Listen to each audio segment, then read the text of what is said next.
Hello, everyone. I'm here today with my dear sister friend, Narayani, and nice to see you, dear. She's speaking from the living room of their apartment in Mumbai with her husband, Shurjo, where they run the Ananda Mumbai Center.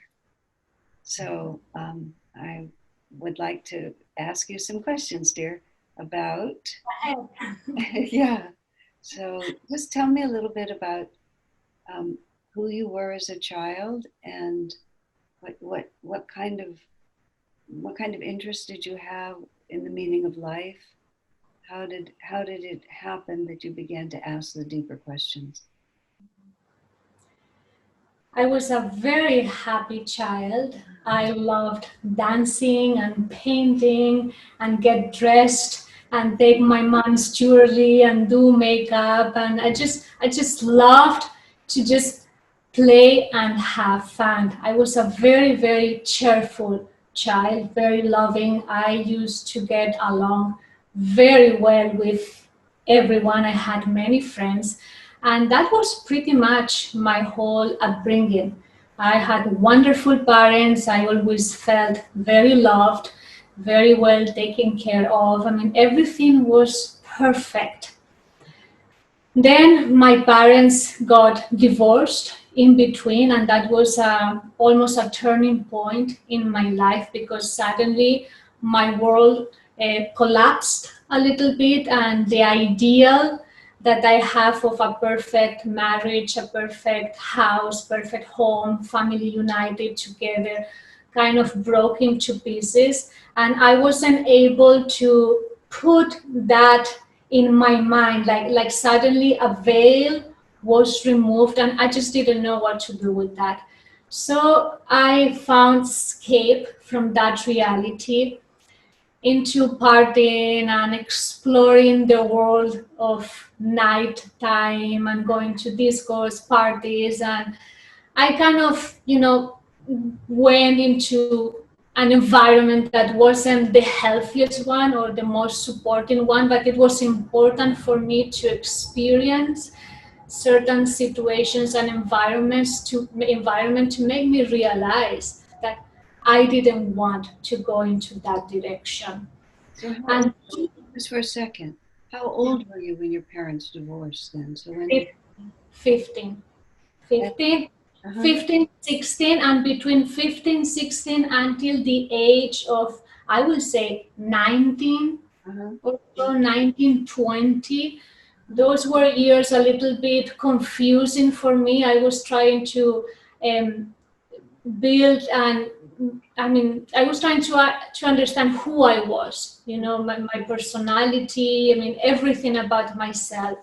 And I got a little bit lost in the process until I found myself back. But what I found was a very unhappy person. mm, I can't say I was depressed, but I realized that there was something more to life, but I didn't know where to find it, where to look for, to whom to ask, who could guide me. I mean, there was like this kind of a existential crisis mhm, I had. Luckily, my dad was already into spirituality. He was a yoga practitioner. He was following certain disciplines, and he learned how to meditate. Then soon he uh, got in contact with Yogananda's teachings.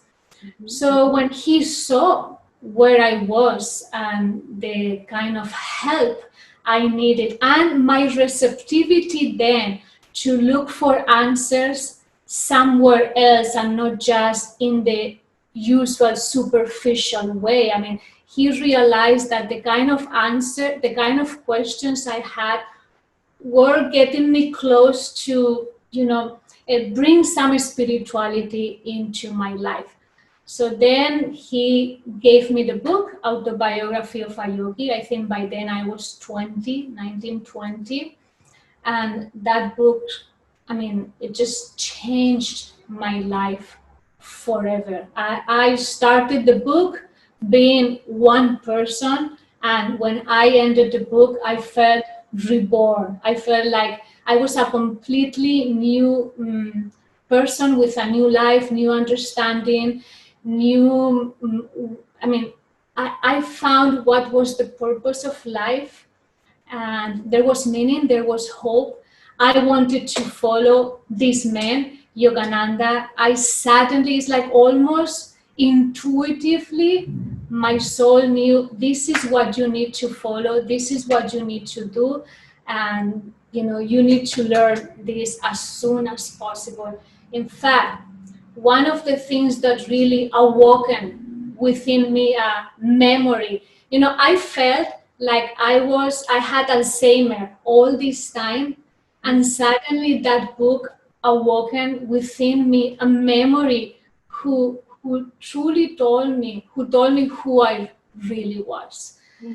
So for me, the concept of guru disciple was the highlight of that turning point of my life.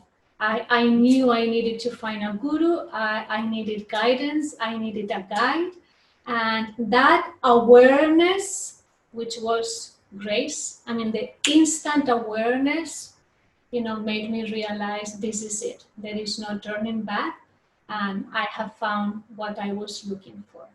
So how did you get from Autobiography of a Yogi to Ananda and Swami Kriyananda? What happened next that made that happen? Okay, I suddenly subscribed to the SRF lessons because we didn't know then that Ananda existed. So for a year, I took those lessons.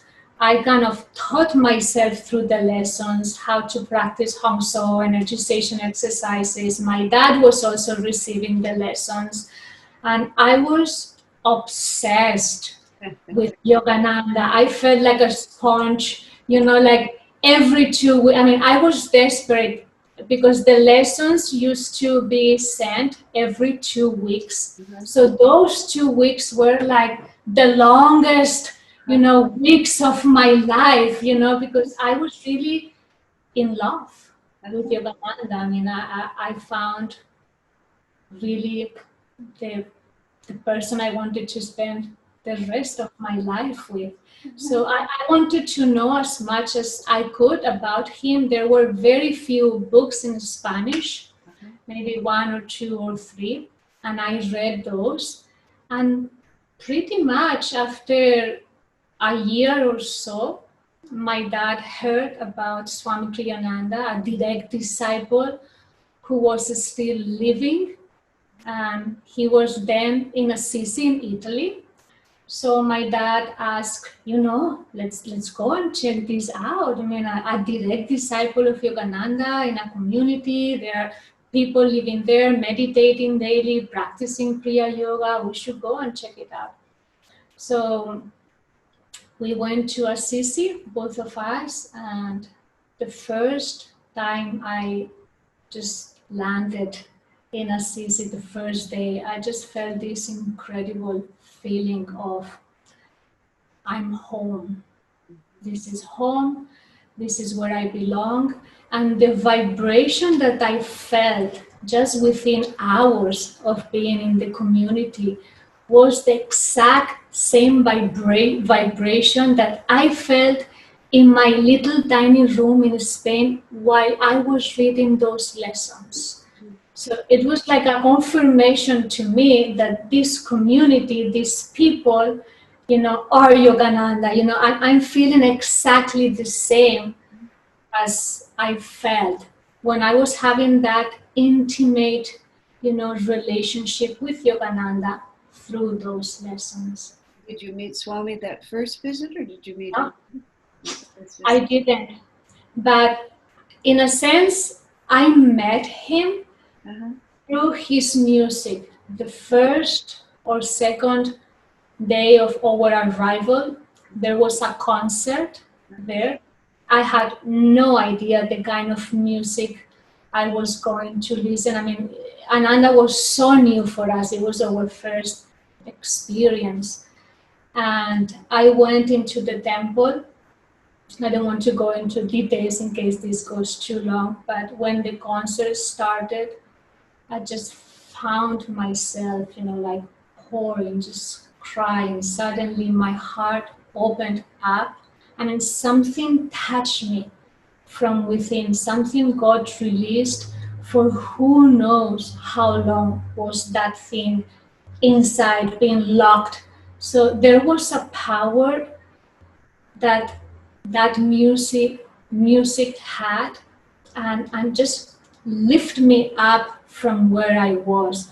It was almost like the touch of the guru. I felt initiated Mm-hmm. at that concert, like that was Uh-huh. the touch that I really received. And it had nothing to do with Swami Kriyananda as a person. It was a consciousness that came, touched me, found its way to open my heart, and that was it. Mhm. I got initiated. That's absolutely wonderful. So then when did you meet Swami in person after that?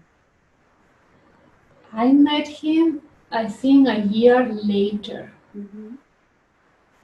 Swamiji was in Assisi. He was giving lecture. It was a weekend dedicated to Yogananda's Mahasamadhi, Mm-hmm. and there were people from all over Europe coming. And my dad and I flew to Assisi for that weekend. It was celebrated in Assisi, in the town, not in the community itself. So that was my first experience where we both, after the lecture, many of us were invited to have lunch in the same hall where Swamiji was having lunch. Mm-hmm. So many of us from all over Europe were part of that lunch.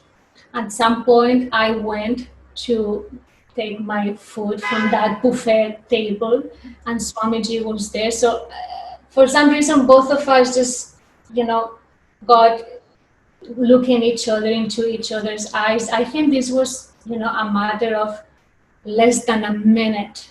Mm-hmm. But what I saw, like, boom, that instant, that second, going through, looking into his eyes, now I know, I didn't know then. I Mm-hmm. had this incredible vision of being in front of a king. I remember almost, the crown, that the long robe, like this kind of very poised, dignified king. Just, I don't know from where that image came, but it was so real. Like I felt I'm in front of a king. And those were like a few seconds. He also looked at me, smiled, hi, or something, like very, very minimal exchange. But I always thought, what kind of a power, what kind of power someone could have that by only glancing at you for 2 seconds can give you an experience, a memory, a feeling, a guidance that is going to change the rest of your life. I mean, I'm not capable to look at people with such intensity that you transform their lives by just looking at him for 2 seconds. Mm-hmm. And that's what I've seen in Swamiji doing for people. Someone just coming for 2 seconds, or Swami just glancing at that person, boom, suddenly that person's life changes completely. So yeah, that was my experience. And since then, I was kind of sold. That was it. I was, he, I recognized, and I was again given that awareness. This is a man I want to follow.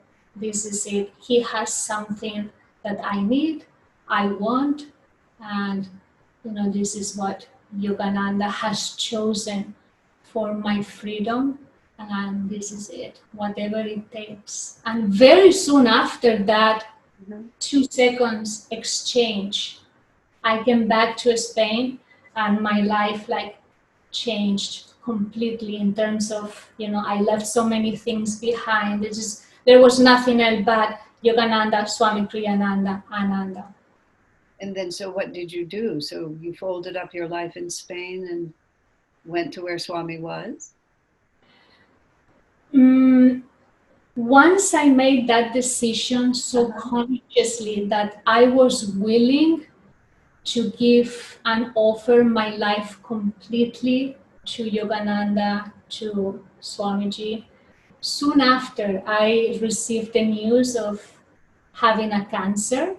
So that was the response, the beautiful response that I had from the universe telling me, yes, you will follow him, but first there are certain things that you need to be ready for. Now you are not ready. Something needs to be changed within you. There are certain ways you need to learn and lessons you need to learn. So that physical challenge, gave me an opportunity to get ready for my next step. And your next step was? And my next step was the moment that the doctor told me you are ready to, travel. I just put everything behind, and there was just only Swami. I went to India first for 3 months uh, after Swamiji's invitation to go to India and be part of the work. I didn't know really what that meant then, to be part of the work. So I just went for 3 months, and I was trying to feel it out. I was very new. I couldn't understand anyone. All satsangs were in English. I didn't know English, so I was just sitting there meditating, trying to see what the community living was all about in a different country with a different culture. But I always felt that I was being held in Swamiji's consciousness throughout. I never felt lonely or abandoned or on my own, even though I was physically, and I had to learn to be independent in that setting. But I always felt held by this consciousness and I kept myself in that consciousness for as much as I could. Mm-hmm. And then I know time passed, and eventually Swamiji invited you, asked you to help him. And so what year did that really close association? Well, it was always close, but when did you become part of his traveling corps and so on? After I took my brahmacharini vows, I was already getting very close to him. He was already almost inviting me more often than usual. Those invitations now included being part of his, holidays with a little group. So it became more and more apparent that he was bringing me closer to him, but it only became official, like he almost made it public, or he made that known to a larger group after I took my brahmacharini vows. Until that, it was like officially also even within myself. I mean, this is it. This is what I'm going to die for, giving my life to this. And then how did your life change? What did you do for the years after that? Well, Swamiji was my only reality, my only point of reference, and nothing else existed for me but to align myself with a consciousness that its mission was to share, to transform things, to uplift, to change, to create. So I tried. That was really, I felt, my job, to align myself and support that consciousness that wanted to be manifested, sometimes in many different ways. So I couldn't even just be fixed in this is how this consciousness needs to be manifested through Swamiji. Every day was changeable and flexible and adjustable, and with each person Swamiji behaved or gave or advised differently. So it was a constant demanding, energy of wanting to adjust myself to constant changes, and yet trying to remain always anchored, you know, in that energy that he lived in that consciousness. I know his body by this time was somewhat debilitated, so you became actually his caregiver. Would that be the right word for it? Would caregiver be the right word? Yeah, and and traveled with him, and eventually, had a room in his house. All of those things came about for you. How did that all evolve? Was it organic, or did he impose it on you? I mean, It seemed organic, mm-hmm, but at the same time, it happened fairly quickly, mm-hmm, because very soon he became very debilitated. He needed more constant help. His body was becoming more and more fragile. So he needed a person pretty much 24/7 hours. mm-hmm, So I was providing that kind of care, but it was mostly a help to make sure that his physical body was taken care of. I mean, I could see many times that he wasn't aware as much as we are of his physical body. So there were certain basic needs that he didn't want to think about it, nor were his main priority, but someone else needed to make sure he was still functionable and he could travel from Palo Alto to India and from India to Italy. So he had a group of us who also made sure that, his physical body was still functioning. But you described yourself a moment ago that you really thought your real responsibility was his consciousness. Yeah, that was the interesting part of it, of living with a saint. He teaches you how to live in both worlds, fully aware, where you don't mm, put one before the other, where both of them are working and are important to be taken care of simultaneously. Spirituality is not going to refuse practicality. So how you can bring spirituality into a practical, day-to-day living. So it was a wonderful training experience, which I think I was able to kind of practice and understand how those things work hand in hand together.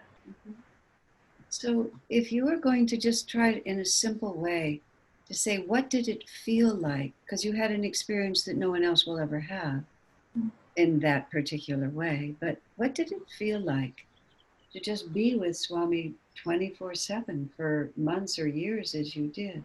Mhm. I think what I enjoyed the most, Uh-huh. he was able to bring out of us the best version of ourselves. Mhm. So you kind of become addicted to be like that all the time, because it feels so good. It feels so good when you can express the highest of yourself for actually pretty long time. So when I was with him, that's what was required of me, to always serve, to always speak, to listen, to behave from my highest self. And I got a taste, a little taste of what it feels to live in that elevated state, and how much one can perceive and interact from that level. So I can see the difference now when I'm here Mhm. and And I'm not that often here as I used to be, just because of his presence. But now the beautiful thing is like he has given us a taste. So now it's up to us to come to that level without needing to hold his hand all the time. So it's my last question for you. Swami passed in 2013, so now quite a lot of time has passed. So how do you how do you live with Swamiji now, even though he's not in the physical body anymore? Well, now I kind of experience him, or he's coming to me more in form of creativity and high energy. The more I can keep myself in that creative flow and with high energy, that's where I'm meeting him right now. That's where he is and where I feel guided the most. So it's almost like it's up to me, if I want to meet him or not. I mean, the choice is mine. So I feel him very active in our lives. But now he's just coming to me with a um, different form, different consciousness, different kind of energy. And it has been very interesting to see how my relationship with him is still evolving. In every phase, in every stage of my discipleship, he has come in different ways. He has interacted with me in different forms, in different approaches, and now he's just using a whole new level of presenting himself in ways that I never thought he could come into my life. So I'm enjoying the process of finding always new ways to keep attuning myself to him and not being satisfied only on how I interacted with him when he was in the body. That only served then, that only served me then. Now just that interaction doesn't serve me anymore. There are other things that I need to learn here. So he finds ways to come into our lives and help us from different perspectives at different times and through different sources. That's absolutely wonderful. Narayani, do you think his absence isn't people who will never meet him physically? Do you think they can get to know him completely without ever meeting him in the body? Absolutely. There is no question in my mind. I feel I know him now more than I knew him when he was in the body. I mean, he's so accessible. In fact, I mean, my first interaction with him, my first really when I met him, was when I listened to his music. It wasn't when he was in the body. So now it's going to be up to us. I mean, he has left this incredible legacy for each one of us to choose which one resonates more with our own personality. He's like, you can get to know me in so many unique ways. I mean, it's just so wonderful how he has not put himself in a box. This is how you only need to know me. No, it's up to you. You choose.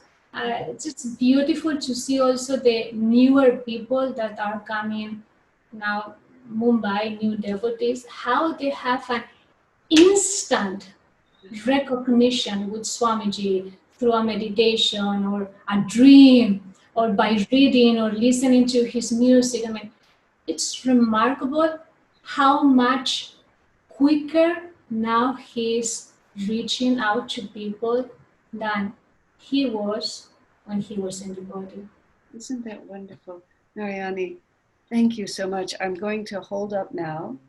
This is this wonderful book that Narayani has written. It's called, yes, there we are, called My Heart Remembers, Swami Kriyananda. And the stories that she was telling us now are just a hint of what's in this book. This is a wonderful book. I just can't say enough good about it and how much you'll enjoy it. This book is in e-form, and it's also, as you can see, I'm holding it as a physical book. If you want the e-version or the paper version, you can contact Ananda Mumbai. If you're in America, contact Ananda Palo Alto or me. Also, there's an audiobook in Spanish as well as English. There's a paper book in Italian as well as English. Ananda Assisi, Ananda Mumbai, Ananda Palo Alto, all of those sources. So if you want to hear a very unusual and really touching rendition of Swami's life, you can find it in this book. So my sister, thank you very much for sharing. That's really a beautiful story, and I'm just so grateful to have been here to listen to it. Thank you, Asha. God bless you, dear.